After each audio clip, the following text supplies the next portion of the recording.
राजस्थान की 6 सीटों पर होने वाले उपचुनाव में बढ़ रही है बीजेपी की मुश्किलें। कांग्रेस पार्टी राजस्थान के उपचुनाव की सभी 6 सीटों पर कर सकती है क्लीन स्वीप। लोकसभा चुनाव में खराब प्रदर्शन के बाद उपचुनाव में बीजेपी हारी तो खतरे में आ सकती है भजनलाल शर्मा की कुर्सी। राजस्थान में बहुत ही जल्द 6 विधानसभा सीटों पर उपचुनाव होने वाले हैं। उपचुनाव की 6 सीटों में से 5 सीटों के विधायक सांसद बन चुके हैं, जबकि 1 सीट के विधायक का निधन हो चुका है।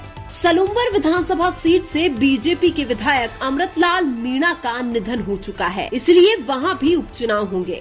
जिन 6 सीटों पर उपचुनाव होने वाले हैं वो सीटें जाट, मीणा, गुर्जर और आदिवासी बाहुल्य वाली विधानसभा सीटें हैं, जिनमें से दौसा और देवली उनियारा की विधानसभा सीट मीणा और गुर्जर बाहुल्य वाली विधानसभा सीट मानी जाती है। वहीं खीवसर और झुंझुनू की विधानसभा सीट जाट बाहुल्य वाली विधानसभा सीट मानी जाती है, जबकि 84 और सलूम्बर की विधानसभा सीट आदिवासी बाहुल्य वाली विधानसभा सीट मानी जाती है। दक्षिणी राजस्थान की 84 और सलूम्बर की विधानसभा सीट पर बीएपी यानी भारत आदिवासी पार्टी का दबदबा है।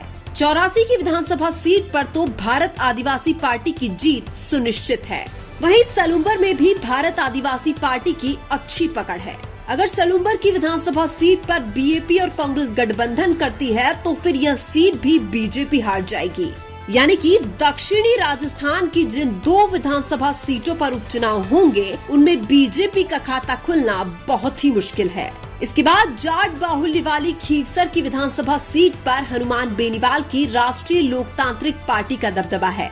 जिस प्रकार से 84 में बीएपी को हराना मुश्किल है, वैसे ही खीवसर में भी हनुमान बेनीवाल के उम्मीदवार को हराना बहुत मुश्किल है। अगर खीवसर में भी हनुमान बेनीवाल की आरएलपी और कांग्रेस का गठबंधन हो जाता है तो यहाँ पर भी बीजेपी दूर दूर तक दिखाई नहीं देगी।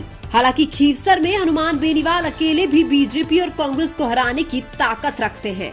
वहीं दूसरी तरफ झुंझुनू की विधानसभा सीट भी जाट बाहुल्य वाली विधानसभा सीट है, जहां ओला परिवार का दबदबा है। झुंझुनू की विधानसभा सीट पर कांग्रेस के टिकट पर चुनाव लड़ने वाले ओला परिवार को हराना बीजेपी के लिए संभव नहीं है। यानी कि जाट बाहुल्य वाली झुंझुनू और खीवसर दोनों विधानसभा सीटों पर बीजेपी का खाता खुलता हुआ दिखाई नहीं दे रहा है। इसके बाद मीणा और गुर्जर बाहुल्य वाली दौसा और देवली उनियारा की विधानसभा सीट पर कांटे की टक्कर देखने को मिल सकती है। दौसा और देवली उनियारा की विधानसभा सीट पर पहले ऐसा लग रहा था कि डॉक्टर किरोड़ी लाल मीणा यहाँ पर समीकरण बदल सकते हैं, लेकिन वर्तमान परिस्थितियों के अनुसार अब ऐसा लग रहा है कि दौसा और देवली उनियारा में किरोड़ी लाल मीणा का प्रभाव देखने को नहीं मिलेगा। किरोड़ी लाल मीणा के अलावा सचिन पायलट ऐसे नेता है जो दौसा और देवली उनियारा में चुनाव का समीकरण बदल सकते हैं। अगर सचिन पायलट गुर्जर समुदाय के वोट कांग्रेस की तरफ डाइवर्ट कर देते हैं तो फिर किसी भी हालत में दौसा और देवली उनियारा में बीजेपी का खाता नहीं खुलेगा। यानी कि राजस्थान में वर्तमान में जो राजनीतिक हालात बने हुए हैं उस हिसाब से उपचुनाव की 6 सीटों पर बीजेपी का खाता खुलना भी मुश्किल है। उपचुनाव की 6 सीटों में से 2023 में बीजेपी ने मात्र 1 सलूम्बर की विधानसभा सीट जीती थी, लेकिन अब ऐसा लग रहा है कि जो उपचुनाव होगा उसमें बीजेपी सलूम्बर की सीट भी हार रही है। ऐसे में अगर बीजेपी उपचुनाव की सभी 6 सीटें हार जाती है तो बीजेपी के संगठन और सीएम भजनलाल शर्मा पर सवाल खड़े जरूर किए जाएंगे। इसलिए उपचुनाव में पूरी 6 सीटें हारने पर बीजेपी भजनलाल शर्मा को मुख्यमंत्री के पद से हटा भी सकती है। लेकिन आपको क्या लगता है, जिन 6 विधानसभा सीटों पर उपचुनाव होने वाले हैं उसमें से कांग्रेस और बीजेपी कितनी सीट जीत सकती है? कमेंट करके जरूर बताइए।